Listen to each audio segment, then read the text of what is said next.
Big news for Rolex this year, in more ways than one, is the revamped Sea Dweller. Their iconic professional diver turns 50 this year, and they've celebrated with this new watch, which has ruffled feathers and stirred passions in a whole lot of ways. Let's go through why this is such a big deal.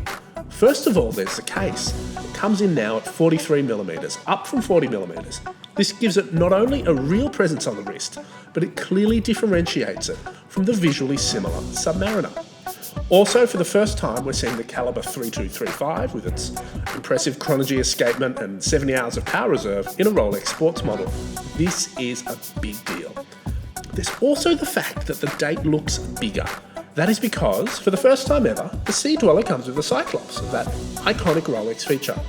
This is a bit of a peculiar move, as one of the reasons that the Sea Dweller has traditionally appealed to purists is precisely because it's never had a Cyclops. Historically, that's been because they weren't able to produce crystal that would be secure at depth with a Cyclops, but now technology's caught up and it's possible to add it on. Whether or not they should have is something that people are hotly debating. The other change worth noting is that the Sea Dweller text is now in red, which is a nice nod to the watch's past and heritage. Aside from all that, you've got all the bells and whistles you'd expect from a modern professional Rolex. Cerachrom bezel, blue chromalite indices and hands, which are pretty essential on a deep diving watch like this, and a helium escape valve at 9. All up, the big case size and the Cyclops make this sporty Rolex the most mainstream Sea Dweller yet.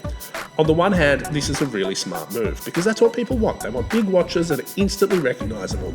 On the other hand, it's sort of ticked off some of the hardcore fans.